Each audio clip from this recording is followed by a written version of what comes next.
Concordo, Ralph. A gente precisa de regras e precisa obedecer às regras.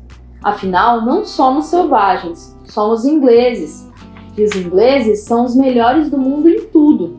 E por isso, a gente precisa fazer as coisas do jeito certo.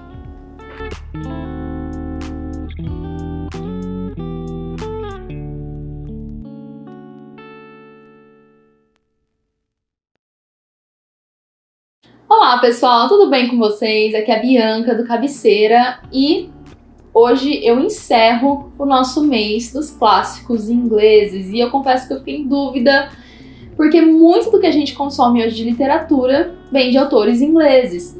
E pesquisando aqui o que eu poderia trazer para vocês, eu queria também me desafiar como leitora. Eu encontrei esse livro aqui, Senhor das Moscas, do William Golding.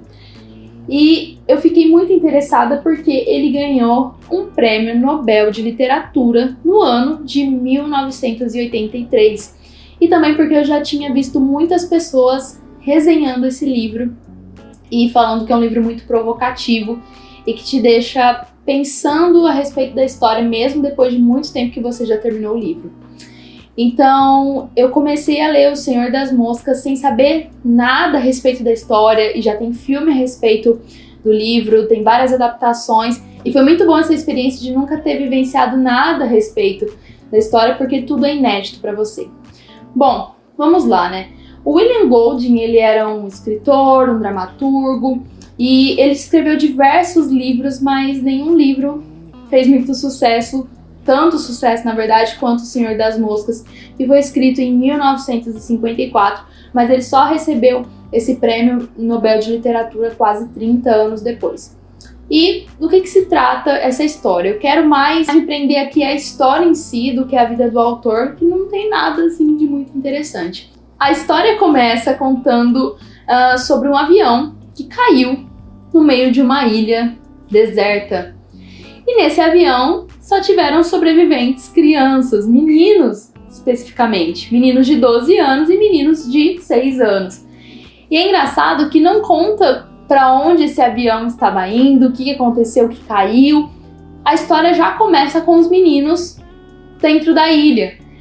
E começa falando sobre dois protagonistas, que é o Ralph, que eu li aqui para vocês um trechinho dele, e o Porquinho. Ele tem esse apelido porque ele era todo gordinho, desajeitado, e ele fala que ele não gostaria de ser chamado de Porquinho, mas você conhece as crianças, né? Então assim, só não me chama pelo meu apelido de Porquinho. Aí o apelido pegou. Tanto é que a gente não sabe o verdadeiro nome do Porquinho, a gente só sabe que ele é referido aqui na história como Porquinho. A história começa com os dois discutindo onde estão as outras crianças, o que a gente vai fazer e tudo mais.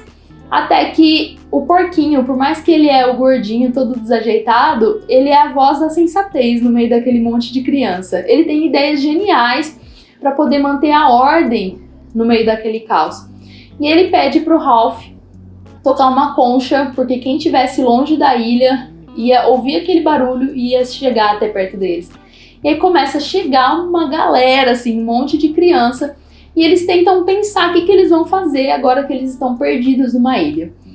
E o engraçado é que tem pessoas que dizem que esse livro aqui, ele foi inspiração para Jogos Vorazes, Lívia, você que gosta, e também Lost, porque tem todo esse cenário de perdidos numa ilha, enfim.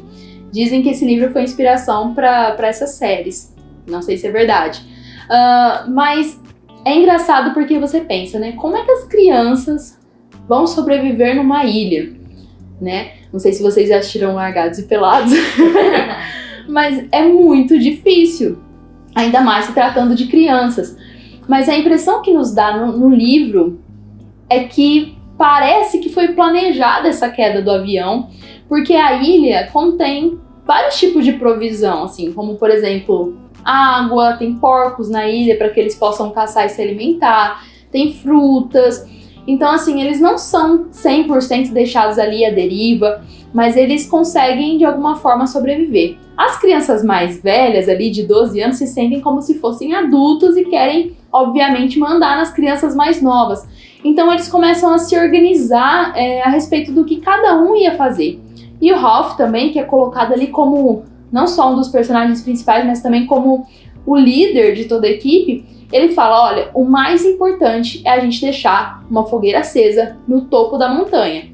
Porque se passar um navio, esse navio vai ver a fumaça e a gente vai ser resgatado. Só que em contrapartida também, tem um outro personagem que quer disputar a liderança com o Ralph, que é o Jack. E ele fala que ele é muito bom em caça e tudo mais, então é formado 2 timinhos, né? O timinho do Ralph e o timinho do Jack, que é o grupo dos caçadores, que eles descobrem que tem porcos na ilha e eles vão caçar esses porcos. Eu sou Team Jack pelo bacon. O Team Jack, mas eu fiquei com muita raiva do Jack. Mas enfim. E a gente vai vendo também que, como eu li aqui no começo do livro, né, que eles têm aquela questão de orgulho. Nós somos ingleses, nós seguimos as regras, né, e eles têm essa coisa de vamos tentar ser como adultos, né. E eu acho que a premissa principal do livro é: será que o homem nasce bom e a sociedade o corrompe, que nem disse Rousseau? Porque eles eram crianças que conheciam as regras, conheciam como manter as coisas organizadas, mas no final das contas a gente vai ver que eles vão perdendo a civilidade e vão se tornando bárbaros, né, conforme as coisas vão se complicando. Por que o título Senhor das Moscas, em inglês, né, Lord of the Flies, o que tem a ver com todo esse contexto? E é interessante que em algumas traduções, o Senhor das Moscas também é o mesmo nome dado ao demônio Beelzebub. E eu sei que é meio tipo, meu Deus, né, que estranho. Mas as crianças começam, principalmente as mais novas, a ficar com medo de algum monstro que existe na ilha. E esse monstro é sempre assim, muito enigmático. Não dá pra saber o que de fato é esse monstro. Não é descrito a fisionomia dele, nem nada do tipo. Então você vai vendo ao longo da história que algumas crianças, principalmente as mais vulneráveis, elas vão desaparecendo. E quanto mais bagunçado eles são ali na ordem, mais as coisas ruins vão acontecendo. E aí a gente vai vendo também uma disputa por poder. Os caçadores, o grupo dos caçadores se acham superior ao grupo dos meninos que tem a função de manter a fogueira acesa, e acham superiores aos meninos de 6 anos, porque acham que eles só choram e não sabem fazer nada, não sabem ajudar em nada. Uns acham que é mais importante construir cabanas e lugar para dormir, o outro acha que mais importante é outra coisa. Então eles acabam entrando ali num conflito e isso vai gerar inúmeras repercussões. Outra coisa também interessante no Senhor das Moscas é que conforme cada um vai vivendo ali por si, fugindo das regras, o mais importante considerado pelo Ralph, que era manter a fogueira acesa, acaba sendo esquecido. E de repente um dia um navio passa e a fogueira está apagada. Isso deixa Ralph assim enfurecido, porque olha, vocês só tinham uma função, que é ficar alimentando a fogueira, para que quando o navio passasse, eles vissem a fumaça e viessem resgatar a gente.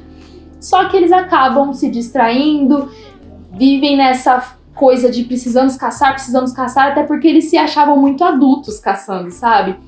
E eles acabam deixando o navio passar. A partir disso é gerada uma divisão no meio ali do grupinho deles, né? Como eu já disse, o Team Jack e o Team do Ralph. E você vai vendo que conforme essas crianças vão crescendo e o tempo vai passando, eles vão se esquecendo das regras e se esquecendo de quem eles eram. Por exemplo, tem um trecho que fala que Ralph sentia falta de um cortador de unhas, de cortar seu cabelo, de escovar os dentes. A roupa vai se desgastando. Então eles começam a sentir falta de coisas assim de higiene básica que agora para eles nem era prioridade. E a gente começa a se questionar se de fato eles estão ali por um acidente ou se eles são algum tipo de experiência ali dos adultos, de como essas crianças vão se comportar.